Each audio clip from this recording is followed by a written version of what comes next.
Jesus. Amém, Jesus. Amém. Pode se assentar, irmão. Glórias a Deus porque você está aqui. Glórias a Deus pela oportunidade que a gente tem de aprender, estudar, conversar sobre a palavra do Senhor. Nosso irmão Marcos leu o texto no Salmo 37. E ele leu o texto do capítulo 37, ou Salmo mais especificamente 37, do verso 3 ao verso 6. E o texto vai dizer que quando a gente confia no Senhor, a resposta é muito clara. Se você confia, você habitará na terra. Verdadeiramente você será alimentado, diz o verso 3. O verso 4 vai dizer assim: e Deus lhe concederá os desejos do teu coração. O verso 5 vai dizer: e Ele tudo fará. E o verso 6 vai dizer: e Ele fará sobressair a tua justiça como a luz, e o teu juízo como o meio-dia. Se você prestar atenção, o meu foco nesses 4 versos foi sempre no resultado. Você habitará na terra, você será alimentado, você terá concedido os desejos do teu coração, você terá tudo feito por Ele, Ele fará sobressair a tua justiça. É tudo resposta. Mas eu queria focar aqui no verso 4. O texto vai dizer, talvez na sua Bíblia, na linguagem mais tradicional, mais normal, vai dizer: deleita-te no Senhor. E muitas vezes a gente pode pensar que essa tradução do deleite-se no Senhor é simplesmente assim: deixa na mão de Deus, ou descansa nele. Algumas versões inclusive vão trazer esse termo, descansa. Mas tudo bem, é a nossa tradução, é a nossa língua portuguesa. Quando você vai olhar para esse texto, e olhar com cuidado para uma tradução um pouco mais literal, olhar para o contexto, ou para aquilo que realmente quer dizer essa palavra, deleite-se no Senhor. O texto, em versões mais originais, vai dizer o seguinte: busque no Senhor a sua alegria, e Ele concederá os desejos do teu coração. Guarda isso. Busque no Senhor a razão, a sua alegria, e Ele concederá os desejos do teu coração. Ontem o pastor Beto, quando traz para a gente a primeira mensagem sobre essa série de mensagens, ele vai trazer para a gente a realidade. Nós fabricamos ídolos. Nós somos profissionais nisso, em trazer para dentro de nós, para o nosso coração, coisas que nós tornamos ídolos, coisas que nós transformamos em ídolos, coisas que nós passamos a adorar. E aí o detalhe aqui é simples: aquilo que a gente adora é o centro do nosso coração, é o desejo final do nosso coração, aquilo pela qual a gente estabelece um contexto de idolatria, de respeito profundo, e de que aquilo é a razão da minha felicidade, o motivo da minha alegria. Isso se transforma numa idolatria. Por isso, eu quis iniciar, pela graça de Deus fui trazido para esse texto, com o Salmo 37 e o verso 4. Busque no Senhor a sua alegria, e Ele concederá os desejos do teu coração. A gente pode começar a perguntar assim: qual é o maior sonho que você tem? Qual é o seu maior sonho? Talvez alguns aqui estejam nesse processo. Qual é o seu maior sonho? Outros talvez responderão com muita tranquilidade: esse eu já realizei. O maior, o principal eu já realizei. Eu já consegui. Deus já me deu. Mas pense nisso: qual é o seu maior sonho? Qual é o seu maior desejo? Será que você já pensou nisso de maneira clara? Qual é hoje o seu objetivo de grande conquista? Talvez, se a gente quiser ir um pouco mais fundo, a pergunta que eu podia fazer aqui é: o que hoje te faria dizer o seguinte: agora eu não preciso de mais nada? Mais nada. Qual resposta a gente daria para essas perguntas? Isso, de verdade, quando pensava nas perguntas, eu pensei, mas não é fácil responder essa pergunta. Não é simples assim. E aí, o contexto para nós é, talvez, o Salmo 37, verso 4, onde a gente se instiga com a proposta do Senhor. Você receberá os desejos do teu coração. Muitas vezes, como temos visto em várias pregações, por aí, por aqui, por ali, na internet ou fora dela, a gente tem visto a palavra de Deus sendo deturpada, e deturpada no seguinte contexto: eu só pego a parte do verso que me interessa, eu só pego a parte do texto que me interessa. Eu recentemente coloquei isso, publiquei isso, olhando para o texto de Crônicas, que é um texto que a gente gosta muito, que a gente lê, conhece e vai dizer, olha, o Senhor é o Deus que te sara. Só que a gente esquece de todo o resto. Se o meu povo se humilhar, se consagrar, se arrepender dos seus caminhos, então eu, o Senhor, te visitarei, eu, o Senhor, cuidarei de você, eu, o Senhor, te restituirei a sua terra, porque eu sou o Deus que te sara. A gente esquece todo o se o meu povo se arrepender, se o meu povo se humilhar, se o meu povo se prostrar. A gente não entende como Deus age de maneira muito honesta com aquelas coisas que parecem só ser vitória, vitória e vitória. A mesma coisa acontece quando a gente olha para esse texto de Salmo 37. A gente só lê a parte dos desejos do nosso coração que serão concedidos. Só que quando a gente olha para os desejos do coração, e essa é o centro das perguntas que a gente fez aqui, do sonho, do desejo, da vontade, a gente pode lembrar de um outro texto de Jeremias, capítulo 17, verso 9, que vai dizer assim: cuidado, o coração é enganoso. O coração é uma das coisas mais complexas que a gente conhece. O texto ainda vai acabar dizendo assim, verso 9, Jeremias 17, verso 9, vai dizer: quem o conhecerá? Quem entende os desejos do coração? Quem entende as vontades do coração? Ele é enganoso. E aqui a ideia do coração enganoso não é um coração de má índole, não é aquele coração desonesto, não, é um coração sincero como o meu e como o seu, que muitas vezes deseja algo, sonha com algo e luta por isso. Mas quando a gente transpassa um pouco a linha, ele se transforma em um ídolo, ele se transforma no centro da nossa vontade, ele é a coisa mais importante da nossa vida. Por que será que o desejo mais profundo do meu e do seu coração é tão frequentemente um desastre? Quando a gente olha para o livro de Romanos, tem um outro ponto legal ali também. Romanos, no capítulo 1, nós vemos que quando Paulo, inspirado pelo Espírito Santo, fala ali aos romanos, ele vai dizer que uma das piores coisas que Deus pode fazer com alguém é entregá-las aos desejos do seu coração. Romanos 1, verso 24.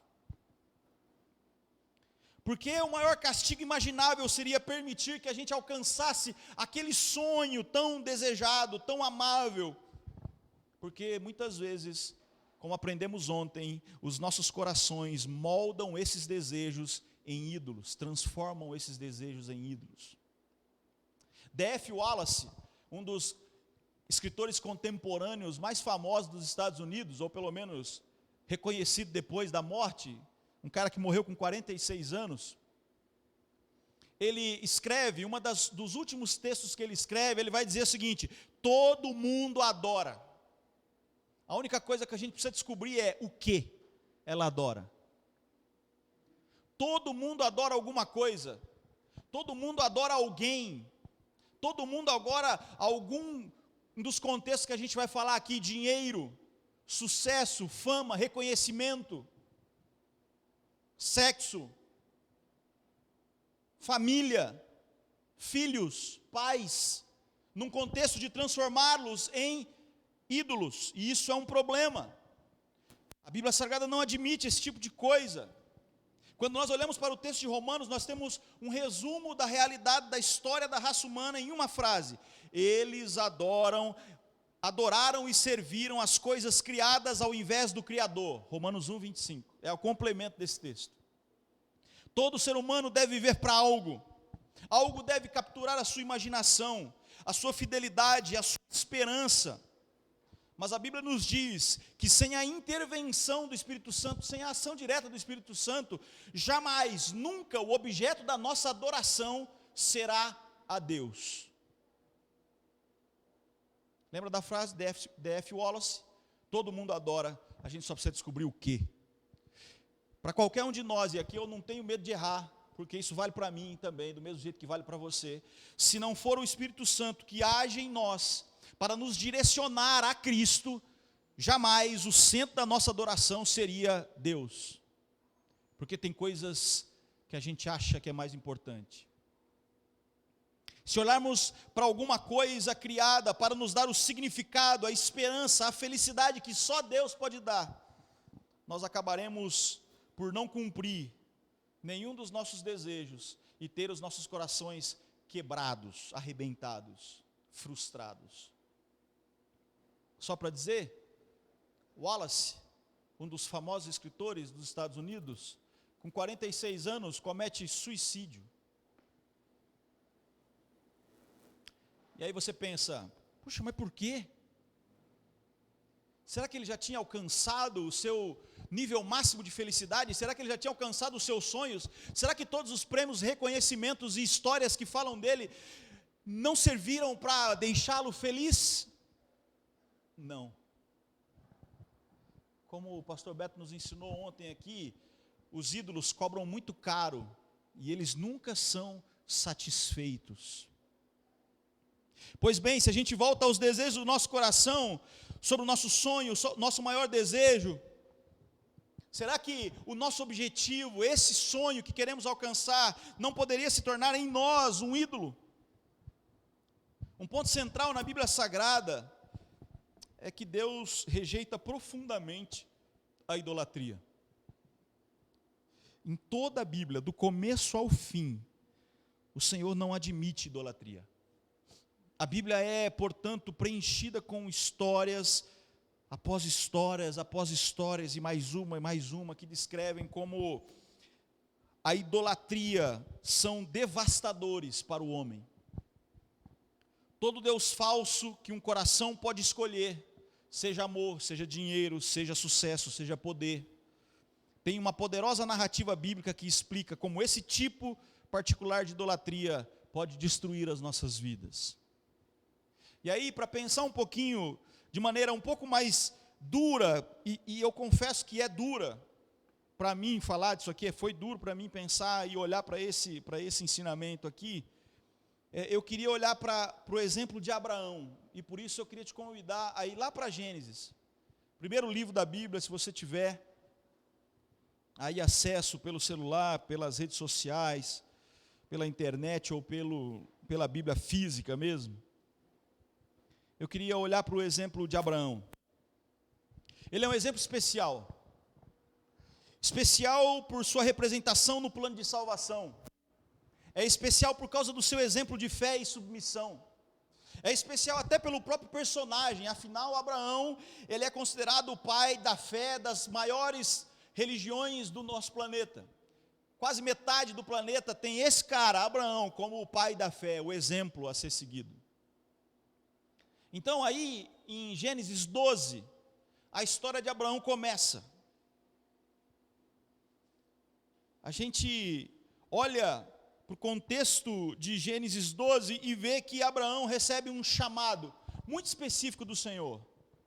Ele começa contando a história inicial, Gênesis 12. E o Senhor disse a Abraão: sai da tua terra, da tua parentela, da casa do teu pai, e vá para uma terra que eu te mostrarei.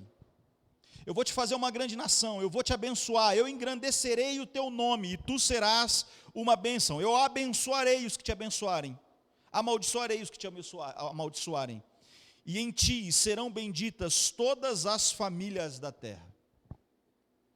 é a promessa inicial, é o chamado inicial.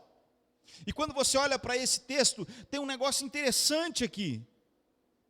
Porque logo de cara, no verso 2, Deus vai dizer para Abraão: eu vou te fazer uma grande nação. Da sua família surgirá uma grande nação. Verso 7, olha o que diz o Senhor a Abraão: a tua semente eu darei essa terra. Deus está falando para Abraão e está fazendo a Abraão uma promessa direta: você terá filhos, e dos seus filhos, muitos outros filhos, e assim sucessivamente, até que a terra será habitada por sua descendência. Se você caminhar um pouquinho lá na frente, a promessa de Deus para Abraão, do filho, é uma coisa que dói imediatamente em Abraão. Dói e ao mesmo tempo traz esperança. Dói por quê? Porque a mulher que ele amava, Sara, era infértil. Era uma mulher, detalhe, aqui no dia da promessa, Abraão já tem 75 anos. Sara teria por volta de 60, 65 anos. Essa é a promessa. Da cabeça de Abraão, talvez, e de Sara, vem, o que Deus está falando para mim? Ele está falando para eu sair, eu vou sair. Ele está falando para eu ir para um lugar que eu não conheço, eu vou. Mas e esse negócio da nação? E esse negócio da minha descendência? Eu não tenho filhos ainda, e Sara até agora não pôde me dar nenhum. Mas se você continuar, capítulo 15, verso 5, Deus vai dizer para Abraão: olha para as estrelas do céu, conta as estrelas se você pode, assim será a tua semente, diz o Senhor a Abraão. Ele concede uma promessa muito clara para Abraão. E aqui, como eu já falei, num primeiro momento gera nele uma pontada de preocupação, de tristeza, porque ele olha para a realidade dele e diz: puxa, essa realidade não é minha. A minha mulher não pode me dar filhos, até agora nada do que nós tentamos aconteceu ou sugeriu um resultado melhor. Mas ao mesmo tempo, Deus instaura no coração de Abraão a semente do sonho do filho. Deus instaura a semente do sonho do filho no coração de Abraão. E esse filho se torna, e aqui a gente precisa começar a pensar nesse negócio. Esse filho, a promessa desse filho, se torna o desejo mais profundo no coração de Abraão. O maior desejo, o topo da lista, o centro. Os anos de espera, 25 anos depois, a promessa é cumprida. Só 25 anos depois, Abraão tinha 99 anos. Os anos de espera agonizantes haviam feito o seu pedágio. Já que qualquer casal que luta contra a infertilidade pode atestar isso que eu estou falando aqui. Os atrasos quase infinitos refinaram a fé de Abraão. No entanto, os anos de infertilidade também tiveram um efeito diferente. Ninguém tinha desejado um filho mais do que Abraão. Ele havia desistido de tudo para esperar por isso. Quando seu filho veio, ele sentiu então em sua comunidade aquela resposta que talvez aqueles que olhavam para ele dizendo assim: você acreditou que sua mulher ia ter um filho? Você acreditou que da sua prole a terra seria habitada? Então, quando nasce o filho, Abraão percebe e consegue dizer àqueles que estavam ao seu redor: vale a pena confiar na palavra do Senhor. Ele finalmente teria um herdeiro, um filho, a sua própria descendência, o que todos os antigos patriarcas do Oriente Médio desejavam, um filho para continuar o seu nome. Ele esperou, se sacrificou por esse menino, e finalmente a sua esposa teve um bebê, e era um menino, e o nome foi Isaque. E Isaque significa aquele que me faz sorrir. Quantos anos de espera? Quantos desejos por pegar esse filho no colo E a resposta imediata para essa bênção é: o Senhor agora me faz sorrir com esse filho. Mas vem um segundo chamado. Gênesis 22, vai para lá. Gênesis 22, vem mais um chamado. Primeiro, sai da tua terra, vai para longe, eu vou te mostrar o caminho, eu vou te fazer uma grande nação, está aí o seu filho, nasceu, olha que lindo, o nome é Riso. Mas vem o segundo chamado, Gênesis 22, verso 1 e 2 diz assim: aconteceu depois dessas coisas, que Deus disse a Abraão: Abraão, e ele respondeu: estou aqui, Senhor. E ele disse: toma agora o teu filho, teu único filho, Isaque, a quem você ama, e vá para uma região de Moriá. Sacrifique-o ali no holocausto, em holocausto, sobre um dos montes, e eu vou falar com vocês. Ah, aqui o bicho pega. Aqui fica difícil.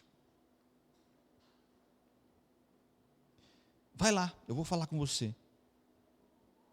Esse é o teste final. Isaque era agora tudo o que Abraão possuía. Tudo. Seu bem mais precioso, seu centro, Isaque. Eu me lembro que uma vez eu estava estudando e preparei uma mensagem, uma meditação exatamente nesse contexto, de falar sobre Abraão nesse contexto, aquele homem que entrega tudo o que tem para demonstrar a sua fé e o seu amor a Deus. Isaque é tudo o que Abraão possuía. Abraão deve ter refletido sobre esse chamado, e ele pode ter pensado o seguinte: pô, Deus é santo, e eu sei, eu entendo, inclusive pela minha cultura, inclusive por toda a história que eu conheço, que o sacrifício de Isaque deve ter um objetivo muito claro: remir os pecados da minha família. Sacrifício. Deus não disse a Abraão: vá lá e mata o seu filho. Ele disse: vai lá e oferece em sacrifício. Eu sei que para nós, para a nossa realidade, ouvir um negócio desse é uma atrocidade. Mas para aquela época, pensar no sacrifício, na necessidade de remissão de pecado, através de um sacrifício, não tem nada de complexo. Aliás, se você observar a história, por que nós vemos tanto na Bíblia Sagrada o contexto de que há uma certa importância dada maior ao filho, ao primogênito? Porque no fundo, e isso a gente lê, aprende também, é que o primogênito, no final da história, ele é a própria família. A mãe não representa muita coisa, os outros filhos não representam muita coisa. O filho primogênito é aquele que dá nome à família, é aquele que dá continuidade à família. Ele é a família. Então, se o filho primogênito tem responsabilidade, ele tem inclusive a responsabilidade de remir os pecados da família. Enfim, Abraão pode ter pensado: eu sei o que esse sacrifício pode representar, ok, mas no entanto, Deus também é um Deus de graça. Ele disse que quer abençoar o mundo através de Isaque, lembra a promessa? Como Deus pode ser tão santo, justo e ainda graciosamente cumprir a sua promessa de salvação? A realidade sobre talvez o que passou na cabeça de Abraão, ele não sabia a resposta para isso, mas mesmo assim, se você continuar lendo capítulo 22, verso 3, ele vai dizer: então se levantou Abraão pela manhã, pegou de madrugada, abordou um jumento, tomou consigo 2 de seus moços, pegou Isaque seu filho, fendeu a lenha para o holocausto, levantou e foi. Ele foi. Ele não sabia a resposta, mas ele foi. Ele sabia que Deus era ao mesmo tempo santo, amoroso, e que ele seria capaz de colocar de maneira definitiva um fim àquele chamado. Finalmente Abraão chega ao local do sacrifício, Monte Moriá. Isso está aí no verso 9 e verso 10 do capítulo 22 de Gênesis. Quando chegaram ao lugar que Deus lhe dissera, edificou ali Abraão um altar, arrumou a lenha nele, amarrou seu filho Isaque e o colocou sobre o altar em cima da lenha. Ele então estendeu a mão, tomou o cutelo para imolar o seu filho. Eu não sei, meu. Eu não sei se ele pegou essa faca e foi levantando bem devagar. Eu não sei o que ele pensava, além disso que eu já falei aqui. Eu não sei o que estava passando na cabeça de Abraão de maneira efetiva, mas a verdade é que ele vai fazer aquilo que Deus pediu dele. E aí o incrível acontece também. Verso 11. Mas o anjo do Senhor lhe bradou desde os céus e disse: Abraão, Abraão. Verso 12. Não estendas a sua mão sobre o seu filho, não lhes faça nenhum mal. Porque agora sei que temes a Deus e não me negaste o teu filho, o teu único filho. Sabe o que é legal aqui? Quando Deus fala com Abraão, ou quando o anjo do Senhor fala com Abraão aqui, ele vai dizer assim: sei que teme a Deus, e não me negaste o teu filho, o teu único filho. Ele não cita o nome de Isaac, porque o nome de Isaac aqui já não é mais importante. O que importa aqui é aquilo que toma o centro na vida de Abraão. Ele é o teu tudo, ele é teu único filho. Muitas pessoas vão afirmar que esse foi um teste de fé de Deus. Mas eu, sinceramente, olhando para aquilo que pude aprender, vejo isso de forma um pouco mais abrangente. Deus estava colocando Abraão no forno, para que seu amor por Deus pudesse ser finalmente purificado. E aqui no contexto, com essa história, não é difícil ver que Deus estava usando a Isaac para fazer isso. Se Deus não houvesse intervido, certamente Abraão viria a amar o seu filho mais do que a qualquer outra coisa no mundo. Se isso já não tivesse acontecido, se essa já não fosse a realidade. E aí, pelo que aprendemos ontem, isso seria idolatria. E idolatria é sempre destrutiva. Enquanto Abraão nunca tivesse que escolher entre seu filho e a obediência a Deus, ele não poderia ver que o seu amor estava se tornando idólatra. E aqui, esse texto diz para a gente, ou fecha para a gente a ideia de tudo aquilo que mais desejamos. Sabe o Salmo 37? Eu quero que você volte para ele, se você puder. Salmo 37, a partir do verso 3, o que nós vamos ler ali, e agora eu quero dar foco no que interessa. O verso 3 começa dizendo: confia no Senhor. O verso 4 começa dizendo: busque no Senhor a sua alegria. O verso 5 começa dizendo: entregue o teu caminho ao Senhor. Quando eu olho para esse texto, agora olhando para o começo da história, eu vejo que o que o Senhor pede de nós, para que habitemos em terra e sejamos alimentados, para que os desejos do nosso coração sejam atendidos, para que Ele faça tudo e faça sobressair a sua justiça como a luz, tudo aqui tem base em ter Deus no centro. Confia no Senhor, busque no Senhor a sua alegria, entrega o teu caminho ao Senhor.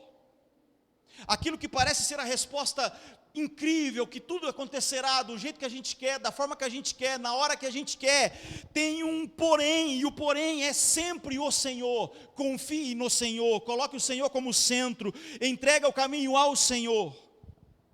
Sabe aquele texto de Jeremias que eu citei, Jeremias 17? O coração é enganoso, lembra dele?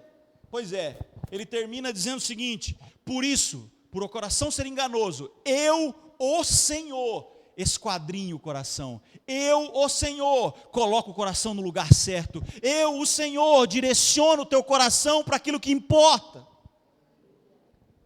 Pegaram isso? Vocês entenderam esse negócio? O centro é o Senhor. Busque ao Senhor na sua alegria. O Senhor precisa ser o centro da nossa alegria, da nossa felicidade. Quando Jesus afirma para nós entregarmos tudo a Ele e o demais Ele fará, quando Ele fala para buscarmos primeiro o seu reino e as outras coisas serão acrescentadas, é disso que Ele está falando. Ele precisa ser o centro. Ele precisa ser o centro de tudo. E eu sei que esse negócio é difícil. E eu sei que esse negócio é difícil, porque eu vivi isso. Eu vou aproveitar que ela nem está aqui. Mas quando nós sonhamos com a Sara, talvez o centro do nosso desejo em algum momento. Nós tentamos 3 anos, de forma tradicional, vocês me entendem. Tentamos tratamento com algumas coisas lá, mais chiques um pouco. Nada. Tentamos mudança de alimentação. Pô, foi bom pra caramba, fez um efeito legal. Mas nada resolveu. Fomos numa clínica de fertilização. Eu ia ter que vender as roupas do meu corpo para poder fazer esse negócio. Tudo. Mas a gente foi lá. Porque era tudo o que a gente desejava. Não adiantou. Adiantou. Um dia, a Erida entra no banheiro para fazer xixi. E quando ela entra no banheiro, ela diz assim para o Senhor: Senhor, o Senhor precisa mudar o centro da minha alegria. Porque enquanto esse desejo for o centro, nada vai acontecer. Eu preciso que o Senhor me faça ser feliz, mesmo que isso nunca aconteça. Eu falei, puxa, minha mulher é o melhor pastor da minha casa.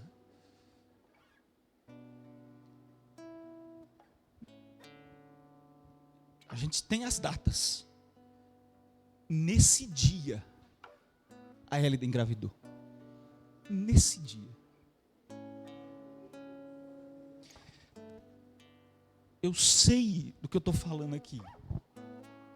E eu não me sinto incrível por isso não. Por isso que eu falei com muita tranquilidade. O melhor pastor da minha casa é a minha mulher.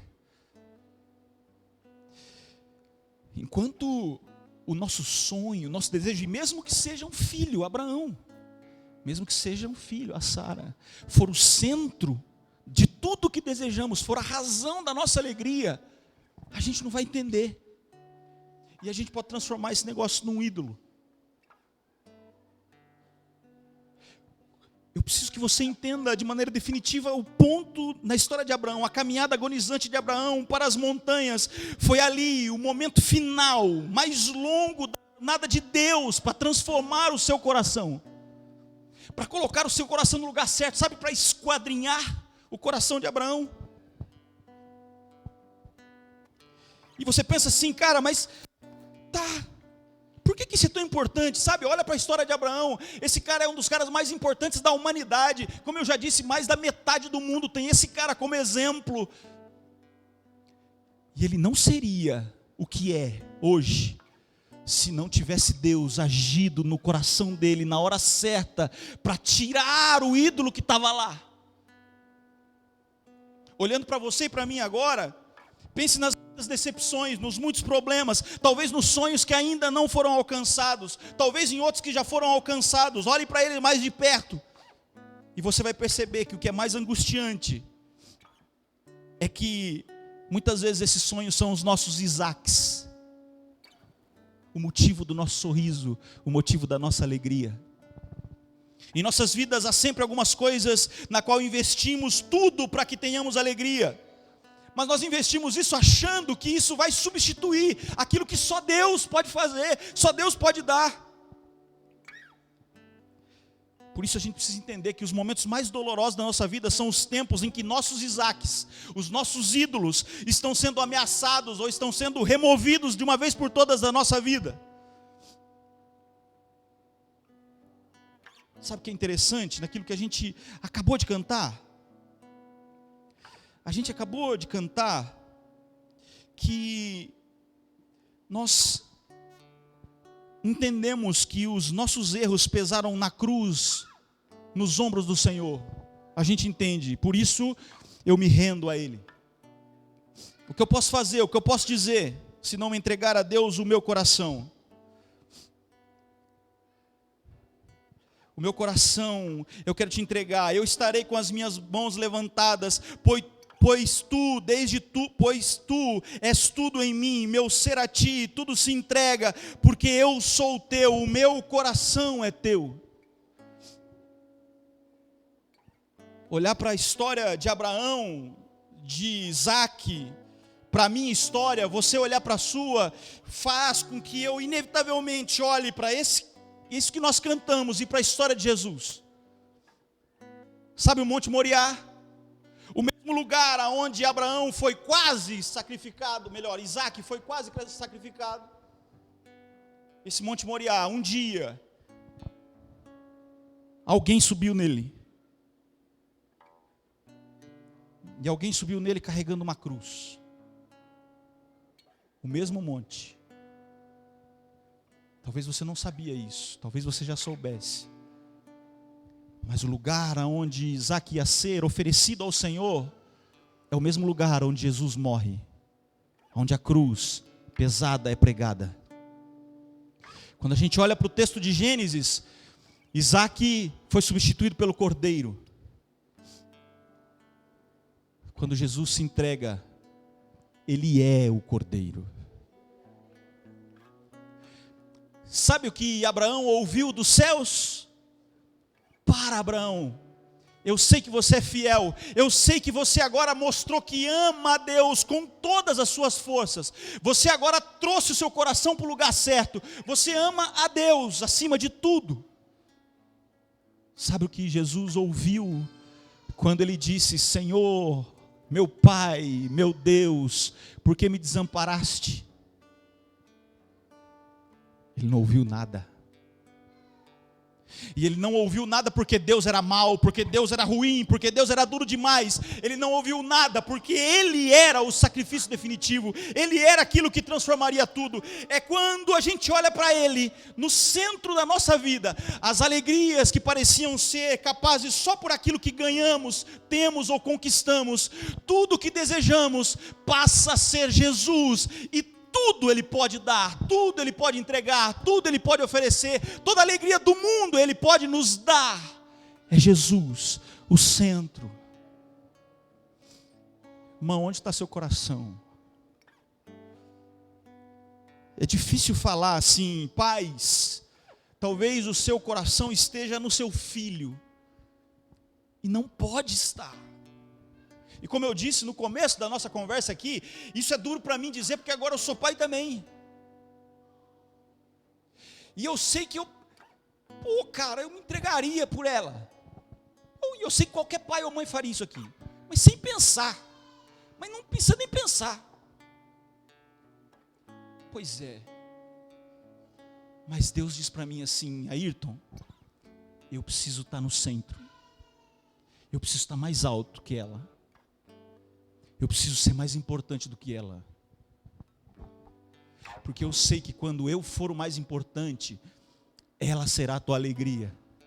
Ela te fará feliz. Outras coisas poderão ver que te farão sorrir, mas eu continuarei sendo o centro da sua vida. Existe um louvor antigo que vai dizer que se Ele não for o primeiro, então Ele não é mais nada na nossa vida.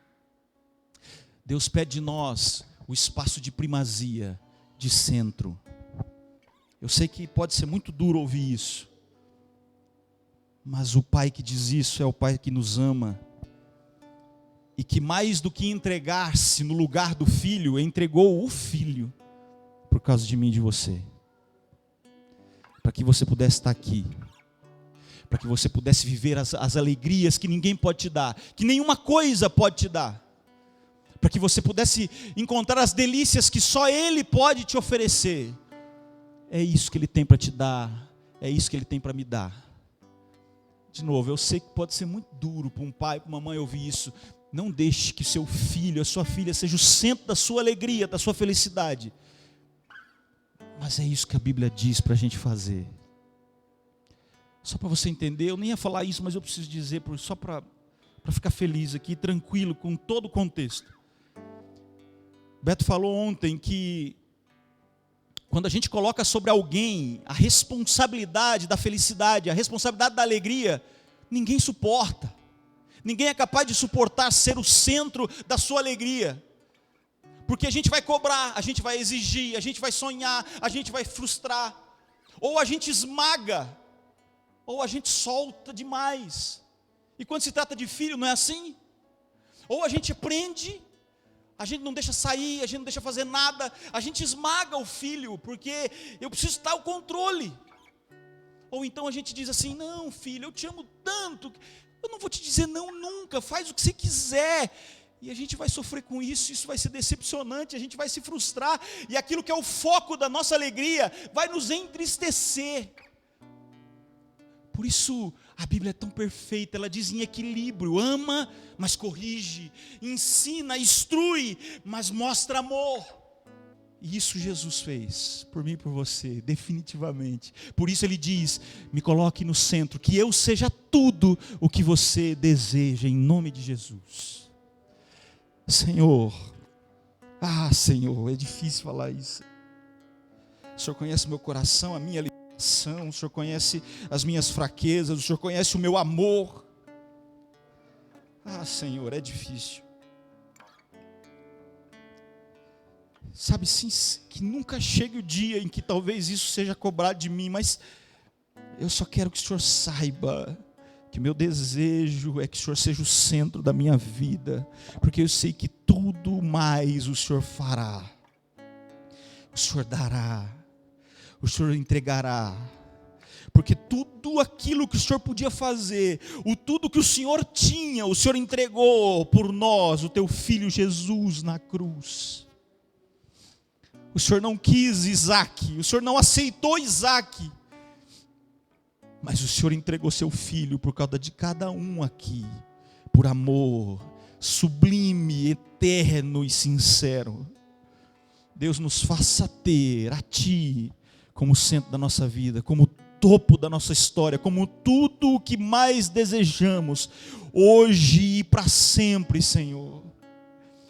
E se assim ainda não é, e eu entendo, Senhor, que o Teu Espírito Santo nos enquadrinhe, que o Teu Espírito Santo nos guie, que o Teu Espírito Santo nos direcione, que o Teu Espírito Santo nos ensine, para que em tudo o Teu nome seja glorificado, Senhor Jesus, e que a alegria que busquemos em Ti, porque quando buscamos em Ti toda a alegria, o Senhor concede os desejos do nosso coração. Amém, Senhor Jesus. Amém, Jesus. Amém, Jesus.